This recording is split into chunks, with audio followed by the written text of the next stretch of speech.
এত ছলনা কেন? হয় বিজেপিতে যোগ দিন, না হলে তৃণমূলে ফিরে আসুন। ঋতব্রত কাকলিদের ঘরে ফেরার বার্তা দিলেন মমতা বন্দ্যোপাধ্যায়। বারুইপুর কাণ্ডকে হাতিয়ার করে বুধবারই রাজপথে নেমেছিল কালীঘাট তৃণমূল। আর সেই মিছিলে তৃণমূল কর্মীদের উপরে হামলার অভিযোগ ওঠে। আর ঠিক তখনই বিক্ষুব্ধদের বড় বার্তা দিলেন মমতা। বললেন, মাঝ রাস্তায় থাকবেন না, মাঝ গঙ্গায় গেলে এপারও যাবে ওপারও যাবে। UEM Jaipur is a perfect target for prospective students aspiring for good jobs, good education with future-ready skills.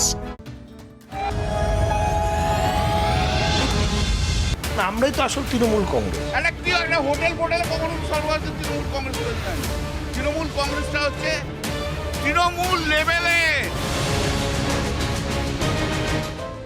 Mamata না ঋতব্রত শিবির, কার দখলে তৃণমূল?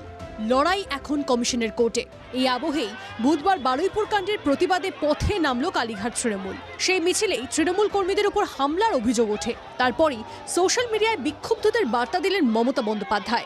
আর যারা বেঈমান তাদের জন্য অত্যাচার বিজেপি আরো বাড়িয়েছে। এই বেঈমানদের ক্ষমা করবেন না। তারা আজকে বিজেপির দোসর হয়ে গেছে এবং তারা বলছে আমাদের বিজেপির মুখ্যমন্ত্রী পাঠিয়েছেন। তা এত ছলনা কেন? মমতার নিশানায় কে? মঙ্গলবারই বারুইপুরে গিয়েছিলেন কাকলি ঘোষ দস্তিদাররা। তখনই বলেছিলেন এনসিপিআই সাংসদ। এবং আমরা সম্পূর্ণভাবেই পরিবারের পাশে আছি। আমরা দেখুন, অনেকে আমাদেরকে এখানে আমাদের মুখ্যমন্ত্রী পাঠিয়েছেন এবং তারা বলছে আমাদের বিজেপির মুখ্যমন্ত্রী পাঠিয়েছেন। তা এত ছলনা কেন? ডাইরেক্ট যে কর্মীদের রক্ত নিয়ে, আমার দেয়া সিম্বল নিয়ে ইলেকশনে দাঁড়িয়েছেন, হয় তৃণমূল করুন আমাদের সাথে, আর তা না হলে বিজেপির কোলে গিয়ে মনে রাখবেন, যতই দুলুন দোলাও দোলাও দোলাও আমার হৃদয় হবে না। দলেরই বিক্ষুব্ধদের বার্তা মমতার। জবাব দিতে দেরি করেনি ঋতব্রতপন্থী তৃণমূল। এখন কেউ তৃণমূল ছেড়ে অন্য দলে তো যায়নি, অন্য দল ভেঙে অন্য কিছুর বিষয়টা নেই, সবাই তো তৃণমূলেই আছে। আমি এটাকে এই যে পৃথকীকরণটা কেন হচ্ছে আমি বুঝতে পারছি না। ব্রত গ্রুপ তো আবার বলছে মমতা বন্দ্যোপাধ্যায়কে আপনি আসুন, এসে চেয়ার সামলান। মমতা বন্দ্যোপাধ্যায় ওদেরকে বলছে আপনারা আসুন। তো কে কোন দিকে যাবে বোঝাটা খুব জ্বালাতন হয়ে দাঁড়িয়েছে। আসল তৃণমূল কে, নকল তৃণমূল কে, ওরা আগে ঠিক করে নিক, তারপর ডিসাইড করুক।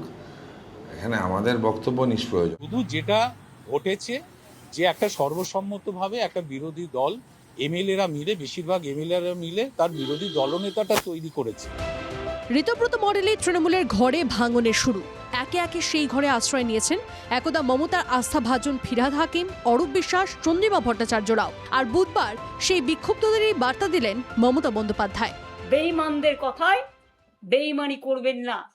সরাসরি বিজেপি করুন, আর তা নাহলে সরাসরি তৃণমূল করুন। মাঝ রাস্তায় থাকবেন না, মাঝ গঙ্গায় গেলে এপারও যাবে ওপারও যাবে।